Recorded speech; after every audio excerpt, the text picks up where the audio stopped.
नमस्कार विद्यार्थी मित्र मैत्रिणींनो, कसे आहात? मजेत आहात ना? ज्ञानेश्वर विद्या मंदिर या शैक्षणिक संकुलामध्ये तुम्हा सर्वांचं स्वागत आहे.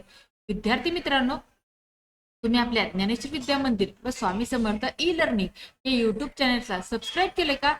सबस्क्राईब केलं नसेल तर लगेचच सबस्क्राईब करून घ्या व सबस्क्राईब समोर जे नोटिफिकेशन आहे त्याला हिट करा, जेणेकरून आपल्या चॅनलवरती अपलोड होणारे नवनवीन शैक्षणिक व्हिडिओ तुम्हाला पाहायला मिळतील.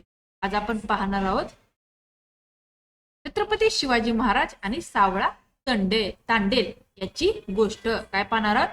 छत्रपती शिवाजी महाराज आणि सावळा तांडेल याची गोष्ट. ही गोष्ट शेवटपर्यंत ऐका आणि गोष्ट आवडली तर गोष्टीला लाईक आणि शेअर करायला पण विसरू नका. चला पाहूयात. छत्रपती शिवाजी महाराज हे पराक्रमी योद्धा तर होतेच, पण ते सामान्य माणसांच्या दुःखाची जाण ठेवणारे न्यायप्रिय आणि दूरदर्शी राजा होते. त्यांच्या आयुष्यात अशा अनेक घटना घडल्या आहेत ज्या त्यांच्या स्वभावाची आणि माणुसकीची ओळख करून देतात. यातीलच एक महत्वाची आणि प्रेरणादायी गोष्ट म्हणजे सावळा तांडेल याची कथा. ही गोष्ट आहे कोकण किनारपट्टीची. त्या काळी कोकण भागात अनेक लहान मोठी गावं होती. समुद्रावर अवलंबून असलेली मच्छीमारांची जीवनशैली खूप कठीण होती.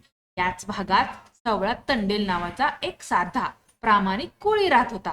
तो समुद्रात मासेमारी करून आपल्या कुटुंबाचा उदरनिर्वाह करत होते. सावळा तांडेल फार धैर्यवान आणि प्रामाणिक होता. तो समुद्राला घाबरत नसे. वादळ, पाऊस, पंच लाटा यांचा सामना करून तो रोज मासेमारी करत असे. त्याला आपल्या मातृभूमीवर आणि धर्मावर खूप प्रेम होते. त्या काळी कोकण किनारपट्टीवर परकीय आक्रमक आणि चाचे यांचा मोठा त्रास होता. ते गावांवर हल्ले करत, लोकांची लुटमार करत आणि स्त्रिया मुलांवर अत्याचार करत. त्यामुळे कोकणातील लोक कायम भीतीत जगत होते. छत्रपती शिवाजी महाराजांना हे सगळं माहित होतं. स्वराज्य सुरक्षित ठेवण्यासाठी त्यांनी आरमारी दल, नौदल उभारण्याचा निर्णय घेतला. समुद्रावर स्वराज्य मजबूत करायचं असेल तर स्थानिक समुद्राची माहिती असलेली धाडसी लोक हवेत हे महाराजांना कळून चुकले होते.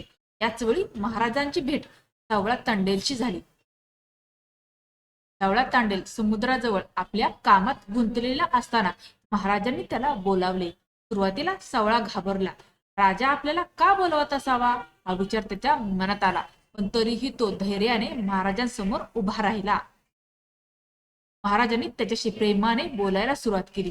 त्यांनी सावळ्याला समुद्राविषयी, वाऱ्याविषयी, लाटांविषयी, जहाजांच्या हालचालींबद्दल प्रश्न विचारले. सावळा तांडेलने अगदी साध्या शब्दात पण अचूक माहिती महाराजांना सांगितली. हे ऐकून शिवाजी महाराज फार प्रभावित झाले. त्यांनी ओळखले की सावळा तांडेल केवळ कोळी नाही तर समुद्राचा खरा जाणकार आहे.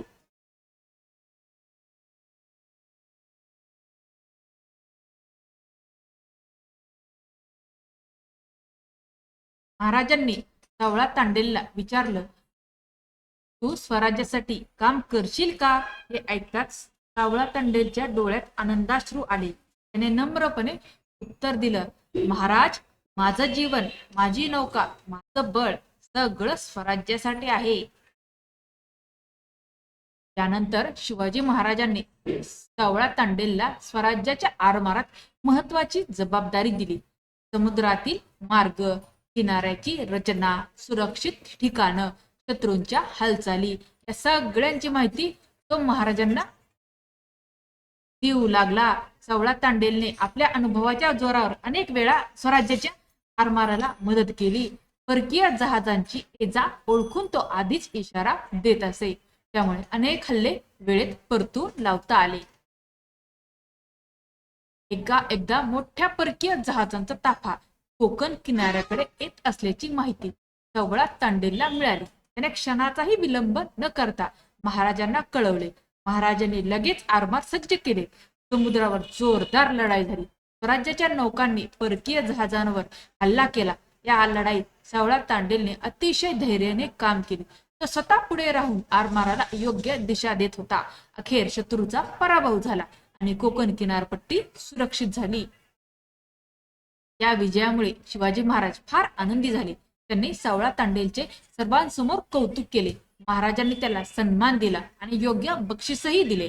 पण सावळा तांडेल फार साधा माणूस होता. त्याने महाराजांना सांगितले, महाराज, मला बक्षीस नको, माझ्या गावकऱ्यांना सुरक्षित जीवन मिळालं हेच माझं बक्षीस आहे. हे शब्द ऐकून शिवाजी महाराज भारावून गेले. त्यांनी सावळा तांडेलच्या पाठीवर प्रेमाने हात ठेवला आणि म्हणाले, अशाच प्रामाणिक माणसांमुळे स्वराज्य उभं राहतं. ही गोष्ट आपल्याला खूप काही शिकवते. साधा माणूसही देशासाठी मोठं काम करू शकतो हे सावळा तांडेल दाखवतो. शिवाजी महाराज कसे गुण ओळखून योग्य माणसाला योग्य संधी देत हेही यातून कळते. राज्य म्हणजे फक्त राजाचं नाही, तर प्रत्येक सामान्य माणसाचं स्वप्न असते. या कथेचं खरं सार आहे.